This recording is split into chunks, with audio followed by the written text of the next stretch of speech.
Let's determine how worthy a pick the second-generation Subaru Forester really is.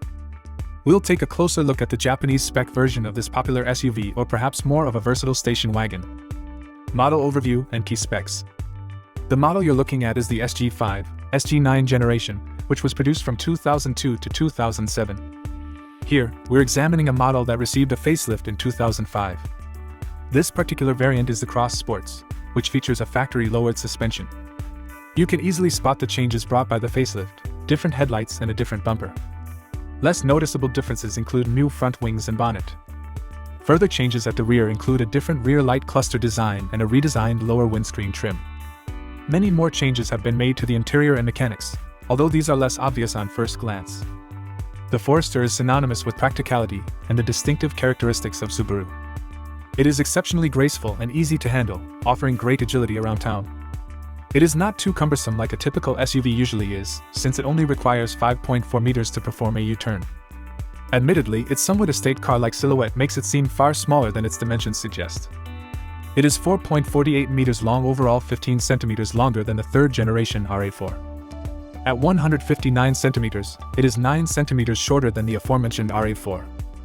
Interestingly, this doesn't significantly impact the available headroom.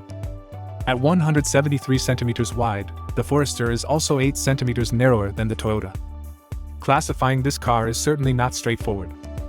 However, it is undoubtedly one of the most successful estate car/SUV hybrids on the market, combining the best features of both. Add to this the excellent four-wheel drive and legendary horizontally opposed engines, which provide superb handling and sporty performance even in the least powerful variants. Furthermore, the Forester is an exceptionally capable off-roader. While its ground clearance of 20 centimeters is not the most impressive, it is still significantly greater than that of many crossovers. Driving impressions and safety features. So, what is it like to drive a Forester? A lot depends on the engine you choose and whether the car has an automatic or manual transmission. The model shown here is a Japanese specification, which differs from the European and U.S. versions in many details, particularly mechanically. Japanese market Foresters come with a firmer suspension than their European equivalents, and particularly compared with the soft, almost boat-like setup typical of US models, the handling is much more precise. Additionally, the facelift Japanese version comes standard with rear disc brakes, unlike the US models. It takes time to fully appreciate the Forester, but once you get beyond its imperfections, it's difficult to find a real alternative. Speaking of drawbacks, Forester is a noisy car. Highway speeds can be fatiguing. Even though the facelift version is noticeably better insulated, wind noise streaming around the cabin is still clearly audible. Frameless doors are both visually appealing and highly practical, but they also contribute to the cabin noise. On a positive note, the Forester offers excellent visibility. The proportion of glass to bodywork is generous, providing outstanding visibility in all directions. Even without a reversing camera, parking in reverse is not an issue. Driving a Subaru is always a pleasure, and this model is no exception. The car tracks steadily and predictably, giving the driver confidence, even when accelerating or braking hard in corners. The rear suspension with self-leveling dampers maintains consistent handling regardless of load. Subaru's legendary all-wheel drive system is incredibly effective. Even on snow, it is difficult to destabilize the car, but once grip is lost, the Forester immediately returns to the intended trajectory. Here we have the Cross Sports version, with factory-lowered suspension and revised bumpers. Engines available for this trim range from 140 horsepower up to 220 horsepower in the turbocharged version. The Subaru Forester is also not afraid of light off-road use. Despite its fairly unassuming looks, it can wade through up to 50 centimeters of water. 10 centimeters more than the tough-looking Suzuki Jimny, and still more than a Jeep Renegade Trailhawk or Cherokee Trailhawk. The car shown here is equipped with a 4-speed automatic transmission with a manual shift mode, which gives the driving experience a slightly sportier character. Versions with a conventional 4-speed automatic, without manual gear selection, were also available. 5-speed manual transmissions were offered across all engine variants, while 6-speed manuals were reserved exclusively for SDI specifications. A small number of European market cars with a naturally aspirated 2.0-liter engine and a manual gearbox were additionally fitted with a low-range reduction gear to improve off-road capability. Interior and practicality. Let's move on to the interior. This is where you might feel a bit disappointed if you were expecting modern solutions or visual extravagance. Subaru is not a brand that invests heavily in interior design meant to impress at first glance. Instead, it focuses on simplicity, durability, and above all functionality. Starting with the cockpit, it is very simple and set relatively low in relation to the driver's line of sight, which significantly improves forward visibility. The materials are average in quality, although some surfaces are soft to the touch. The instrument cluster is almost classic in layout, a small digital display and that's it. On the plus side, there is a coolant temperature gauge, something that is appreciated in models with a more sporting character.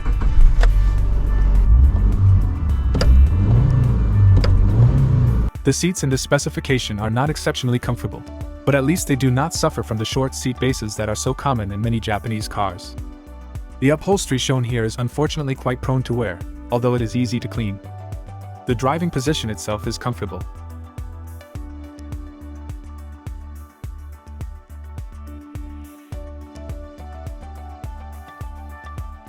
The automatic climate control is single zone and operated by very intuitive rotary knobs, simple and functional.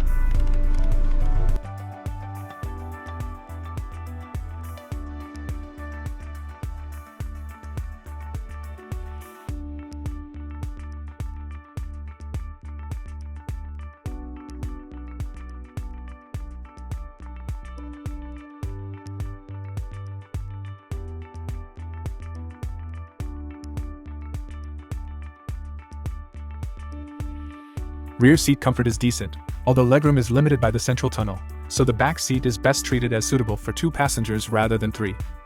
One of the Forester's biggest advantages is the overall sense of space inside the cabin.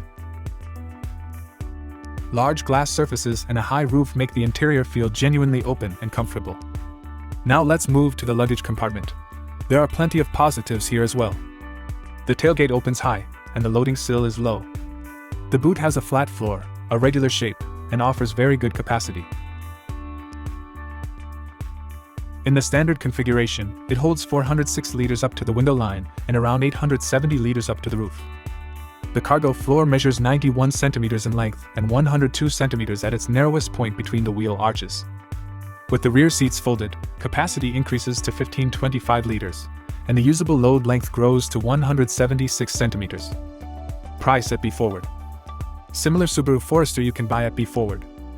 The second generation 2002 to 2007 SG model starts from around $2,300. Explore stock of Subaru Forester SG vehicles at BEFORWARD.JP.